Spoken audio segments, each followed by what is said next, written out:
Hey everyone, and welcome to the Learning Ladder, and welcome to my 39-week pregnancy updates. I'm currently 40 weeks pregnant today. Today is my official due date by ultrasound. My calculation is actually tomorrow, the 28th, but their calculation from the ultrasound was the 27th, which is today. I'm still very much pregnant. This week, I think I've been fighting that cold that everybody had. Because it wasn't super obvious because I've had pregnancy congestion the whole entire time I've been pregnant, but I definitely feel like my body just felt like it was fighting something, you know, when you just know, like, your legs feel heavy and you just don't feel quite right. And I wasn't sleeping very well anyway because I was peeing all the time, which is normal at this stage in pregnancy, but I think the lack of sleep, just my body fighting something, just made me feel like not good. But last night I slept so well. I did wake up to pee the normal amount of time, but for some reason it just felt like better quality sleep. So I do think my body is finally starting to fight off whatever that cold was, that virus was, and I do feel much better today. So hopefully that will help kickstart things, because I do think your body knows when you're not feeling right, and you know, it's not going to go into labour when you're feeling like it's coming down with something. That's just my, I don't know if that's scientific, but that's just my thought process. For the last 2 days though, I've had quite a lot more lightning crotch, and you know, if you know, you know what that's like, and it's just intense pressure and then like zings of pain. That's the only way I can describe it. And pressure down there, so for the last 2 days. So I think he's definitely moving down. I think we're making progress. I just think the baby's come when they're ready. You know, and due date calculation was like over 70 years ago. The scientists came up with it over 70 years ago, and I think the amount of women that of a normal pregnancy without any health issues that give birth on their due date, or you know, slightly before their due date, is quite rare. I think you tend to hear of obviously women going earlier when there's something wrong, or their provider wanted to induce them for whatever reason, as opposed to actually genuinely naturally going into birth earlier. So I think it's like 3 or 5% give birth on the due date. It's like super low. So I'm not like in the realms of remotely anything unusual. And also I did go overdue with my first. So they always say your first pregnancy, or you know, other pregnancies that you've had, can be a key indicator as to how long it takes for your body to grow a baby.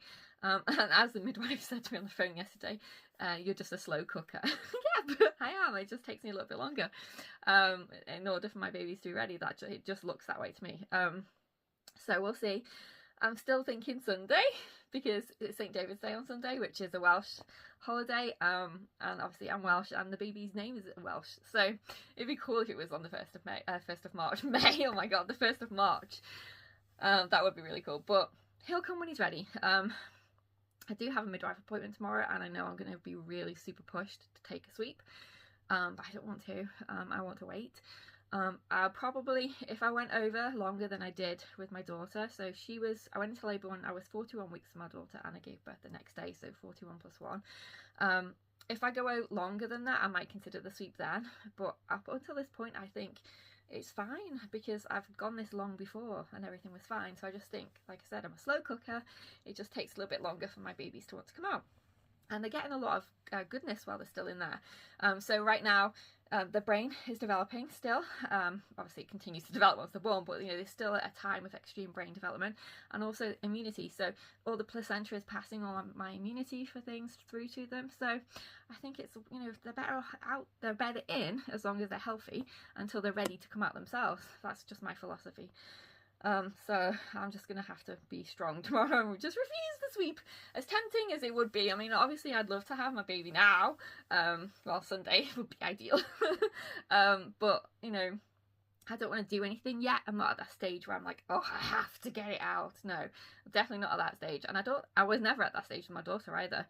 I like being pregnant. I think it's amazing. I know a lot of women at this stage are like, oh, I'm so tired and keep peeing all the time and everything, and yes, I completely understand that, but for me it's just such an amazing experience. And because, you know, it took so long for us to have another child, I've just been relishing it. Not to say that other people aren't, if they're, you know, wanting to give birth, you know, right away, but I'm just, for me it's different, because of how hard it's been to have another child, and it's just such an amazing experience to be pregnant and to be carrying this little life. It's just, I mean, oh, it's just amazing. Yes, I pee all the time. I want to have a better night's sleep, obviously, as much as you can with a newborn. I definitely think there's a difference between newborn tired and pregnancy tired, though. And yes, obviously, I'd love to be able to put on my socks without having to wench my leg up and stuff. But ultimately, these are minor things, and you know, once you hold that little one in your arms, you just forget everything anyway, and that's why so many people continue to have babies and get pregnant again. But yeah, I'm not at that stage where I want to feel like I want to do anything, so I'm just going to be like, no, I don't want to do the sweep yet. I think for them, it's more to do with the fact that obviously because I want a home birth, they're having to like get extra staff and stuff. So I don't think it's just a genuine like a normal situation where it's just, oh, you know, you're getting on, and in terms of the pregnancies, can we do sweeps and stuff. I think it's more like they want me to give birth so that they don't have to keep providing all these extra staff. But ultimately, that's not my fault. You know, it's their system in terms of the NHS, and I shouldn't be pressured into doing something just because it's causing them staffing problems or staffing issues or whatever. I have every right, as everyone else does, to choose where to give birth. So I just have to remember that. It's me like talking to myself here, because I'm very much a oh, I don't want to upset people and, you know, stuff like that, but I have to do what's right for me and my baby, and I just don't feel like we're at the sweep stage yet. He'll come when he's ready. But like I said, if I go past when I went with my daughter, you know, I'll obviously think about things then. But for right now, as long as he's happy in there, I'm happy for him to be in there until he's ready. So yes, other than that, still having my heartburn. It does seem a little bit better sometimes, not always though. I just think I'm not one of those ones where it like magically gets better as your baby starts to descend. And yeah, it's just nothing really new other than that. The bit more pressure and stuff. I've had a few Braxton Hicks, but not a ton. But again, I've heard with second pregnancies, second births, it can be completely different. You can be completely fine, no symptoms whatsoever, and then, you know, suddenly start contracting. So I haven't lost my mucus plug. I never did with my daughter though, so I think I'm not that type of pregnant woman that does. It probably happened when I was in labour, but it didn't happen prior to that. No bloody show, but again, I didn't last time. I had that on when I was actually contracting. So to me, those aren't really signs that things aren't happening, because they didn't happen until I was in labour already last time. So the only key indicator for me that I was going into labour last time was because my waters broke, but it wasn't completely, I think, because you have two different types, because one of them actually had to be broken when I was pushing. Well, that's what they said anyway. So I don't think it was a complete water break, but I do genuinely think that was something to do with the sweep that I had, because I'm not planning on having one again this time. Hopefully the waters won't break first and I'll actually start contracting first, because the waters broke at like 10 a.m. and then I didn't start contracting until I think it was like 2 or 3 in the afternoon. So it was, you know, a couple of hours later where it's like, and they'd already booked me in for an induction the next day if I hadn't gone into labour, but thankfully I did, so I didn't need that. But I'm hoping this time that the contractions will start first, because there's lots of benefits to keeping your waters intact. From what I've read, it helps cushion the pain and everything else as you're going through the different stages of labour. So I'm very much, let's keep them intact until they're ready to go themselves scenario this time. I don't know, I just feel like when it's your first pregnancy, you just do whatever your provider tells you, but when it's your second, you question more and you like ask more and research more. That's all I have anyway this time, just to be sure that what you're doing is the right thing. Not to say that you know, they're not professionals and know what they're doing and stuff, but you've always got to remember they're professionals based on their own opinions and their own views, so their own risk factors and their own thought processes, and also probably where they work as well, that what the policies are there, not necessarily what they would always do themselves personally. So I think it's better if you can form your own opinions, read your own evidence to help you, well, obviously listening to them too. But for me so far, I haven't had any issues in terms of there's nothing wrong with me. The baby's perfectly healthy. So as far as I'm concerned, that's why I'm continuing on until he's ready. So yes, that's pretty much it for today. I'm just ready for him to come when he wants to.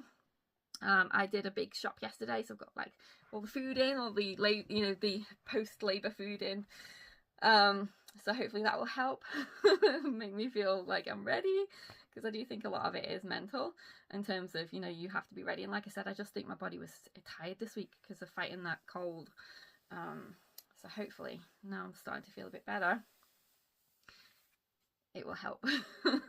But yes, so let's do my 40-week bump shot. It'll be interesting to see whether or not I have a video for next week or not. Or let me know what you think. Do you think he's going to come this week? Do you think he's dropped? I think he was always low anyway, so it was hard to tell, but let's have a look. So this is the front, and the side, and the other side. Big old belly. So it's hard to tell because he was always low to begin with anyway, I think, because he was a boy. I carried lower this time. So it's hard to see whether or not he's actually dropped, but I don't necessarily know whether that's a true indicator anyway, because like I said, I think second babies, they often say they don't engage until labour, contractions start and things. So I think it's completely different. But anyway, like I said, I've got my midwife appointment tomorrow, so I don't know what they're going to do. Whether or not I know they're going to try and push me obviously for this week, but I don't know whether they'll feel and check if he's engaged or not. But like I said, I don't think the second babies that's necessarily a key indicator at all. I'm definitely not having them check me for dilation, because dilation means nothing. So you can go from being 1 to 10 within a very short amount of time for subsequent pregnancies. So I'm definitely not having any checks done. The less down there that goes on, the better, because every time someone interferes with you, you have a chance of infection. So just something to keep in mind. Obviously you do you, but that's my thought. And yeah, we'll see how we go. So fingers crossed for Sunday, the 1st of March. That's my chosen date now anyway. Just for pure significance of the fact that it's St. David's Day, but he'll come when he's ready. I think he's definitely going to be a March baby, but we'll see. I mean, we've still got the 28th yet to go through, but so far today, yeah, I feel completely normal. It's the 27th, so we've still got the 28th yet, but if to make it February, but I think he's going to be a March baby. So I'll see you in our next video. Take care. Bye for now.